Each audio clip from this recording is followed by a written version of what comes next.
Bienvenue dans Afrique Presse, l'émission débat RFI TV5 Monde. À mes côtés, Marie-Roger Bellois d'Africa International, Sidi Kaba du mondeafrique.com et Louis Magloire Kemayou du Club de l'information africaine.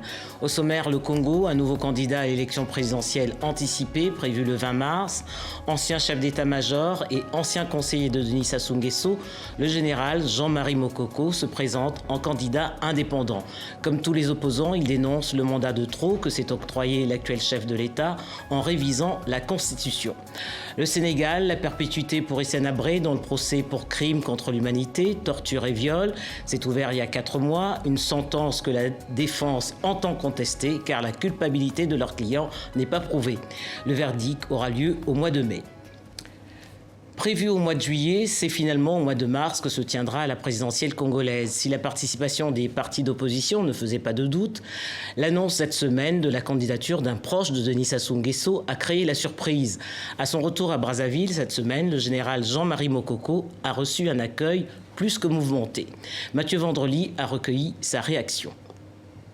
Au parking de l'aéroport, j'ai vu que j'avais 3 ou 4 collègues à moi et qui étaient venus certainement me saluer. Et quand je suis descendu de ma voiture, j'ai eu tout juste le temps de saluer 2 personnes. Au moment où je me retourne pour rentrer dans la voiture, on a commencé à tirer les lacrymogènes. Donc ce sont des policiers en civil qui sont arrivés et naturellement, sur ce parking de l'aéroport, il n'y a pas de grosses pierres et ils se sont mis à caillasser ma voiture. Je pense que c'était une atteinte directe à ma vie.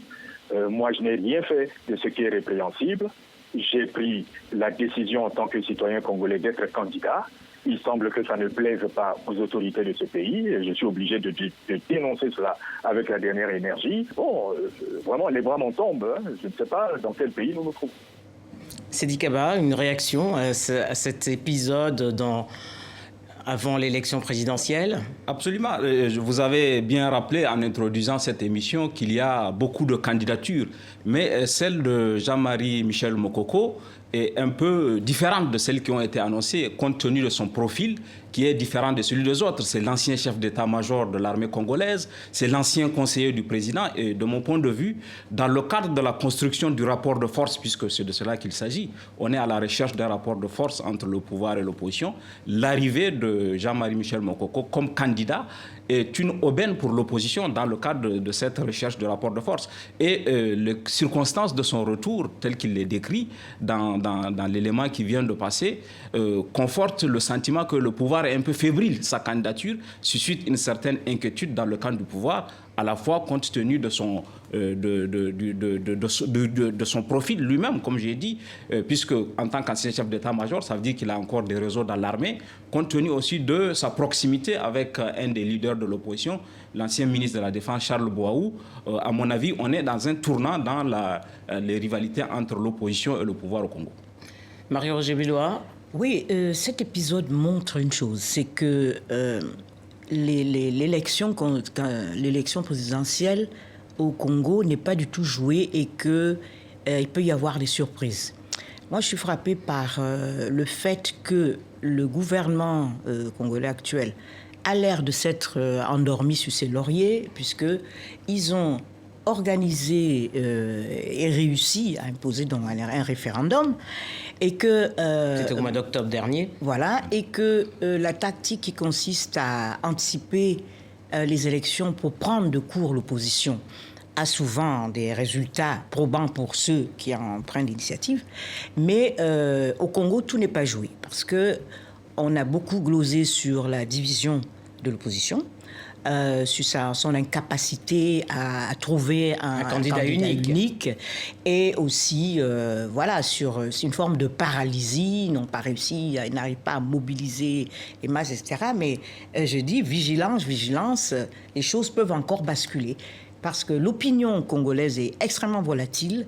Je sais qu'ils tiennent beaucoup à la paix. C'est un petit peu ça qui a limité les dégâts jusqu'à maintenant, parce qu'ils ont connu la guerre, tous les peuples et qui ont connu une guerre récente, parce qu'après, le souvenir s'estompe. Tant qu'elle est encore dans les mémoires, les gens ont peur de renouveler l'expérience. Mais quand même, on ne peut pas sous-estimer le mécontentement. Et il faut regarder ce qui se passe. Et là, Mokoko, comme dit Sidik, est un candidat sérieux. On n'en avait pas vraiment jusqu'à maintenant. Il est sérieux parce qu'il est militaire, parce qu'il connaît le système. Tout comme Sassou d'ailleurs. Comme Sassou, parce qu'il a une auréole internationale, etc. Et donc, gare aux surprises. Alors, un militaire rappelait Sédic et Marie-Roger Bilois, qui dit avoir des soutiens au sein de l'armée. Est-ce un message pour Denis Sassou Nguesso, qui lui aussi est militaire? C'est un message, mais je pense qu'il faut interpréter cela avec beaucoup de prudence parce que c'est vrai que sur le Congo, il y a quand même le souvenir de ces guerres qui restent très vivaces dans les esprits, que ce soit par rapport aux voisins ou par rapport aux populations qui, en fin de compte, vont exprimer leur... Avec les fameuses milices, les ninjas. Oui. Donc, les cobras. Et les cobras, oui. Il y en a eu quelques-unes. Et pendant quelques mois, on a eu l'impression que l'annonce de la présidentielle anticipée avait quelque peu sonné le glas d'une victoire de l'opposition, qu'il n'y a eu plus de suspense du tout. Il y en a un, mais il n'est pas si important que cela.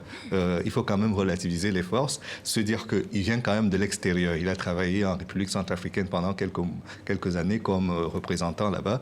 Et je pense qu'aujourd'hui, vu les délais qu'il a pour la campagne, il fera un score honorable, mais je ne pense pas qu'il arrivera à renverser la tendance. Et ce qu'il faut dire par rapport à ce qui lui est arrivé à l'aéroport, c'est qu'on est là devant des cas d'impunité sur lesquels il faudra faire attention. La campagne n'a pas encore commencé. Et si on part déjà sur une base d'impunité... est clairement désigné, le coupable est clairement désigné. Et donc là, il faudrait quand même une certaine marque d'exemplarité de la part des autorités pour savoir punir assez vite ce qui pourrait devenir des dérives incontrôlables. Juste pour Marie-Roger Bilois. Sur ça, tout à fait d'accord. Et c'est souvent, c'est ce genre de moment qui peut faire déraper les campagnes. C'est-à-dire si on laisse installer... une violence. Voilà, ce type de violence pas contrôlée. On ne sait même pas si c'est commandité de très haut. Peut-être que c'était à un niveau intermédiaire, et que tel officier prend ou tel gendarme prend la responsabilité d'aller causer du grabuge parce qu'il se dit je serais bien vu du patron d'embêter Jean-Marie Michel Moukoko. Ce genre de choses peuvent arriver et ça peut basculer dans l'horreur. Donc, il faut faire très, très attention au dérapage. Ce que vous dites est d'autant plus juste qu'il n'est pas le premier opposant à être revenu. Non. Charles Boaou est rentré. Tout s'est bien passé parce qu'il n'y a pas eu de réaction de la part du pouvoir. Ouais. Et son retour au pays est presque passé inaperçu. Mais ça a donné une publicité. Cette action qui n'était absolument pas nécessaire. Elle profite à Jean-Marie Moukoko. Absolument. Ça lui a donné une publicité que son retour n'aurait pas eu. Personne ne se serait même aperçu qu'il était rentré. Malgré tout, ce n'est pas un inconnu des Congolais. Il faut se rappeler que lors de la conférence nationale en 91, c'est lui qui avait appelé au multipartisme. Absolument, absolument. Il était chef d'état-major et il avait appelé au multipartisme. Ça, c'est un crédit politique qu'il pourra éventuellement capitaliser. Le Congolais le retient ça de lui. Ils retiennent aussi, comme vous savez, dans beaucoup de pays, il y a beaucoup de clivage entre le Nord et le Sud.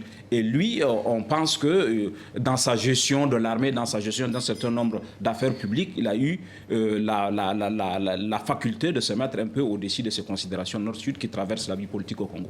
Alors, il dit avoir mûri sa décision au lendemain, justement, de la révision de la Constitution, parce qu'il a été sollicité par des Congolais. C'est quand même un signe du poids qu'il représente, Magloire. Oui, c'est sûr, parce qu'aujourd'hui, quand on regardait sur la scène politique, non seulement c'est divisé, mais on n'avait pas de personnalité véritablement charismatique. D'envergure. Oui, d'envergure. Et ça, c'était un problème. La deuxième chose, c'est que même au sein de l'armée, on avait l'impression que c'était acquis pour le président. Il y a eu les explosions de Mpila que certains ont interprétées comme une tentative de coup d'État avorté, l'arrestation du général qui s'en occupait, qui a dit qu'il allait finalement révéler des choses et on n'a pas entendu grand-chose. Donc, on est dans une ambiance quand même qui était comme si on était sur un mandat acquis pour le président Sassou. Et là, c'est vrai que, vu l'extrême...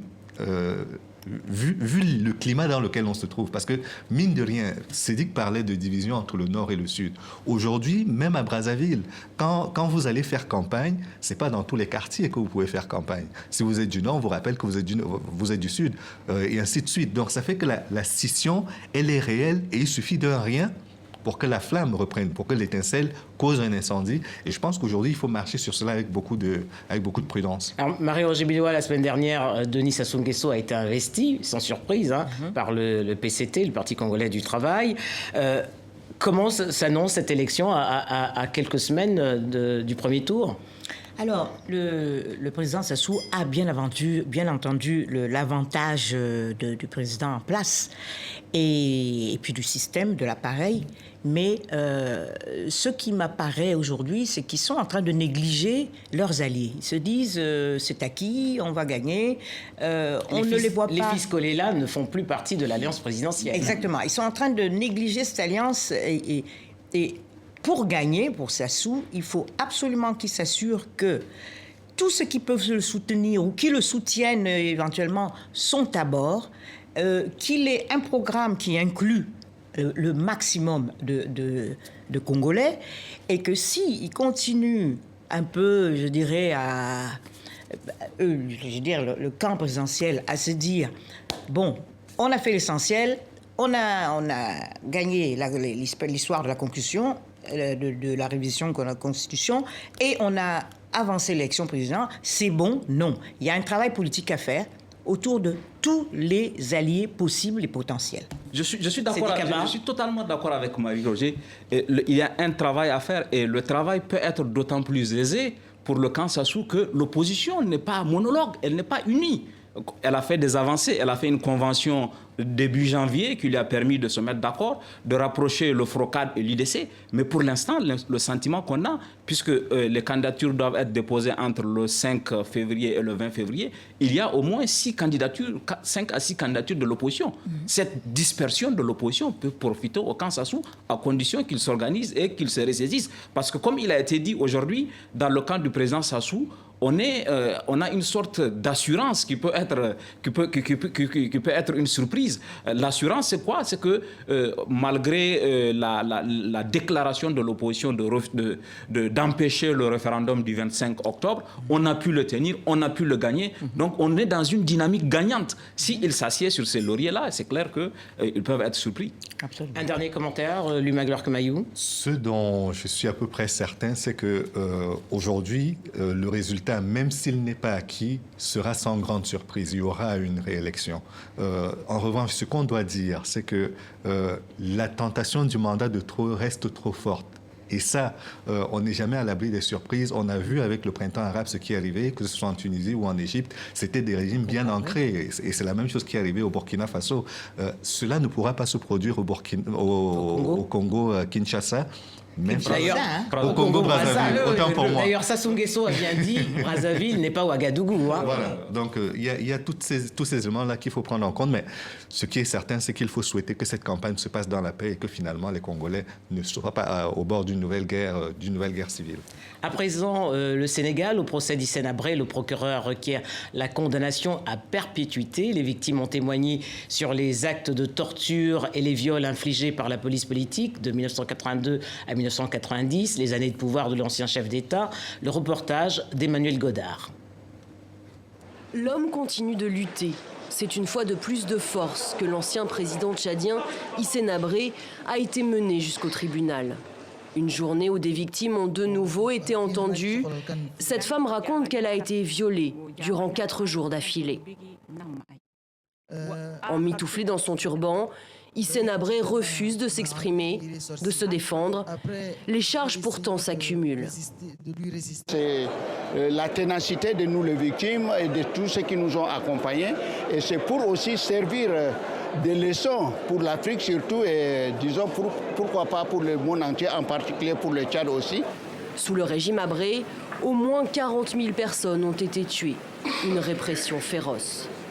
Durant toutes ces plaidoiries, que ce soit les parties civiles, que ce soit le parquet lui-même, il a été question de démontrer tout d'abord la responsabilité pénale individuelle de l'accusé, M. Hissène Habré. Cela a été démontré par tout le monde, par tous les avocats des parties civiles qui ont eu à passer à la barre. De nombreuses pièces ont été apportées au dossier. Les crimes sont incontestables. Reste à savoir si Hissène Habré en porte la responsabilité personnelle. Pour ses avocats, Hissène Habré est innocent. Il est même un patriote. Aucun témoin n'est crédible dans cette affaire. Aucun. Et c'est la raison pour laquelle nous avons toujours fustigé le fait que l'enquête ait été faite simplement à charge. Aucune instruction à décharge. Mais ce qui s'est passé à l'audience est révélateur. Et nous allons démontrer l'innocence du président Habré. Le procureur a réclamé la condamnation à perpétuité pour crimes contre l'humanité et crimes de guerre. Le verdict est attendu fin mai. Hissène Habré, Seydi Kaba est plongé dans un mutisme depuis l'ouverture de ce procès, car il ne reconnaît pas la Chambre africaine extraordinaire, une juridiction qu'il juge inappropriée.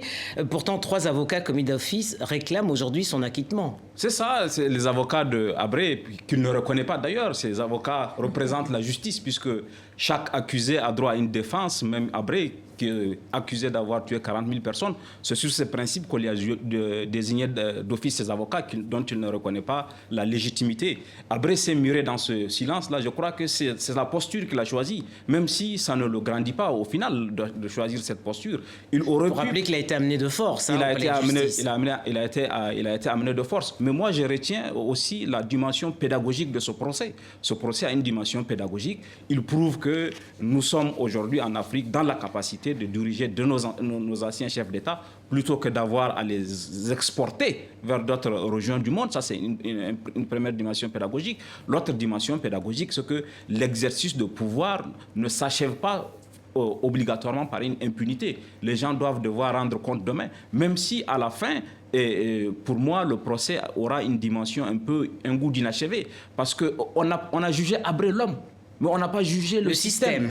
Le système, il aurait fallu aussi juger le système, et si on avait jugé le système, ça nous aurait amené à nous apercevoir de la responsabilité des pays occidentaux aussi, parce qu'il faut le dire, les gens ont fermé les yeux à l'époque, parce que nous étions dans un contexte de guerre froide, parce que Habré a été considéré comme l'arrière-front contre Kadhafi. Donc les pays occidentaux avaient fermé les yeux alors qu'ils ont aussi une grande responsabilité, puisque certains agents de la DDS sont même allés se former en France, aux États-Unis, et sont revenus torturés. Donc si on avait fait un procès total du système, peut-être que ça nous aurait amené à aborder cette dimension qui pour l'instant est absente, même si pour moi, Habré est totalement responsable de ce qui s'est passé. Alors, Louis Magloire Kemayou, fallait-il juger Habré tout seul? Non, si on le fait, parce que même, prenez l'exemple de l'Amérique latine, par exemple, avec le système Condor qui a été installé par les Américains, qui faisait que les généraux pouvaient torturer à satiété, il ne leur arrivait rien.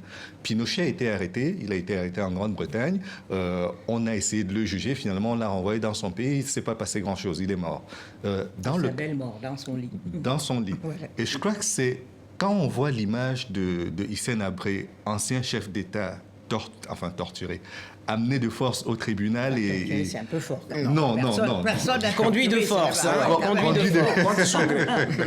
Contre son gré. Ça vient après les images et de Kadhafi et de Gbagbo et maintenant de Hissène Habré. C'est vrai que l'impunité n'est pas encouragée, mais il y a quand même des formes que l'on doit mettre. Et je pense que même dans ce type de procès, on peut arriver à mettre les formes pour que les choses se passent convenablement. Et c'est ce que je regrette le plus.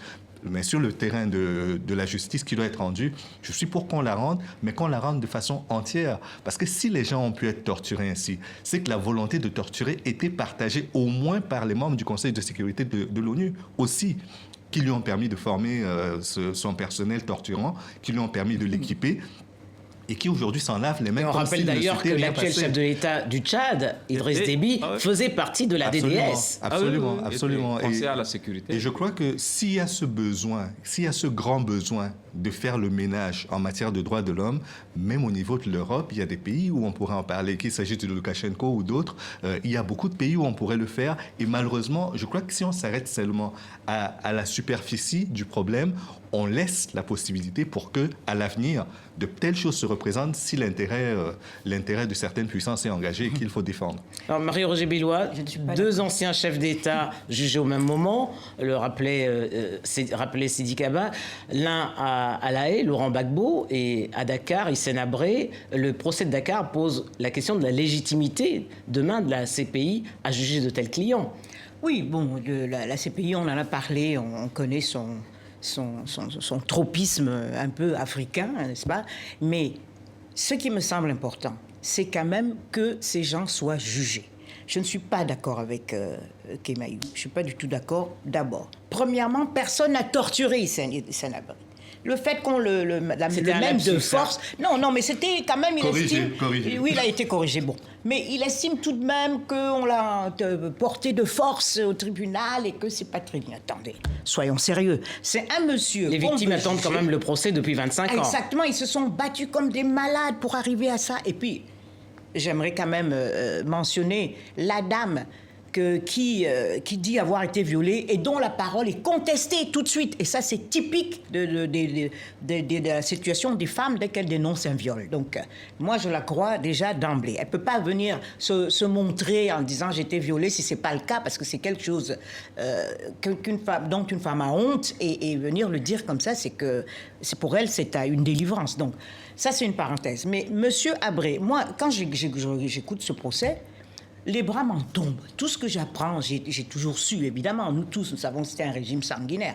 Mais à ce point-là, à peu près 40 000 personnes de tuées. La façon systématique dont tout ça a été fait. Il y a les petites fiches, on mettait des signes pour dire lui, on tue. Mais c'était un E majuscule, exécuté. Mais c'était une usine à tuer. Mais c'est absolument horrible. Donc, on regarde ça aujourd'hui. Et puis on me dit, ah ouais, mais ce monsieur, il ne fallait pas le porter de force. Non, mais donc qu'on se calme.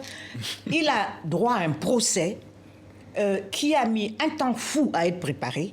Et on a mis beaucoup de garde-fous, beaucoup de moyens. De garde-fous aussi pour que ça se passe de manière légitime, juridique et tout à fait fair-play. Il a de la chance, lui, d'être là. De se faire porter, de refuser de comparaître, alors qu'il y a des dizaines de milliers de gens qui ont été tués et d'autres qui sont traumatisés à vie. Beaucoup n'ont même pas voulu se présenter. Beaucoup étaient... Bon. Donc c'est quelque chose de massif. La deuxième chose que je voulais dire, et je suis d'accord avec Abbas Siddique, il y avait le glacis de la guerre froide, qui a fait que beaucoup de choses, les chefs d'État pouvaient se permettre de massacrer les gens à grande échelle en disant « je suis couvert ». Ça, c'est vrai. Et je pense qu'aujourd'hui, des situations comme celle d'Hissène Habré ne seront plus possibles. Ce que je pense, parce que... Non, j'ai pas fini. Oui. Parce que, à partir du moment où tu es sous la tutelle d'une grande puissance, tu estimes que tu peux tout faire. Et ça, on l'a vu beaucoup avec Hissène Habré, parce que, bon, tu l'as bien expliqué. Et la troisième chose, c'est quand même, on se dit, est-ce qu'il fallait juger Hissène Habré? Mais bien sûr, est-ce que la CPI est légitime? C'est parce qu'on ne pouvait pas faire ce genre de procès en Afrique que nous étions tous soulagés qu'il y ait une instance. Maintenant, il y a un abus parce que on se dit, de tout ce qui se passe dans le monde entier, les seuls qui commettent des crimes contre l'humanité ne peuvent pas être les Africains. Donc, voilà, il y a ce débat à part.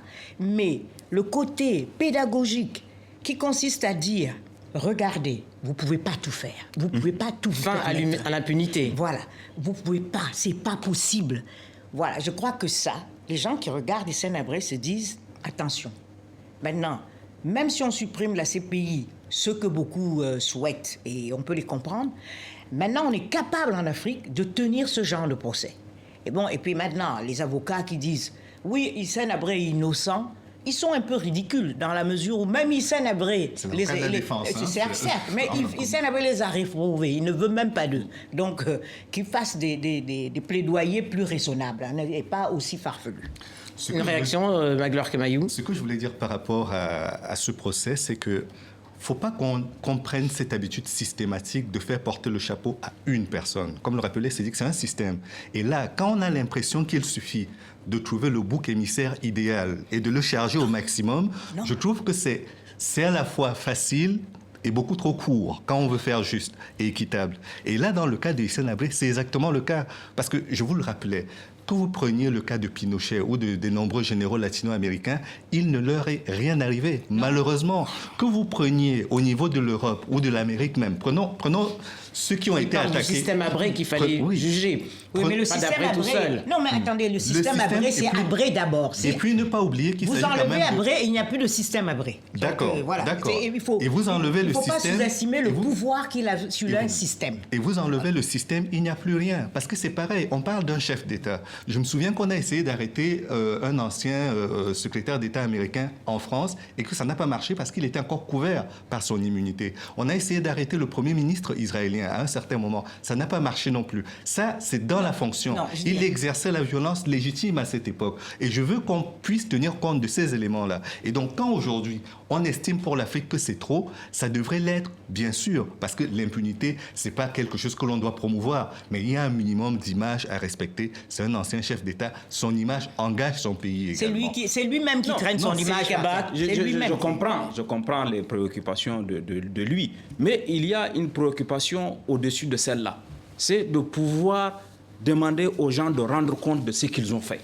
Pendant très longtemps, sur notre continent, ça n'a pas été possible. Vous êtes ancien chef d'État, vous êtes chef d'État, vous exercez, vous partez après le pouvoir, rien ne vous arrive.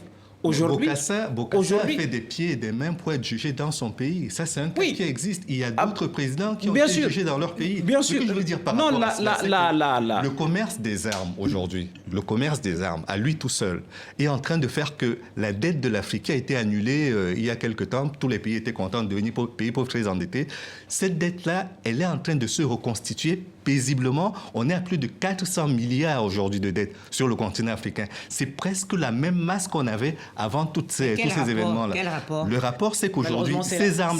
C'est la fin, il faut mettre fin à l'impunité en Afrique. Fin de l'impunité, c'est la fin d'Afrique Presse également. Merci à Marie-Roger Bellois d'Afrique Internationale, à Sedi Kaba du MondeAfrique.com et à lui Magloire Kemayou du Club de la Presse africaine. Vous pouvez revoir cette émission sur les sites de RFI et de TV5 Monde. Merci de votre fidélité.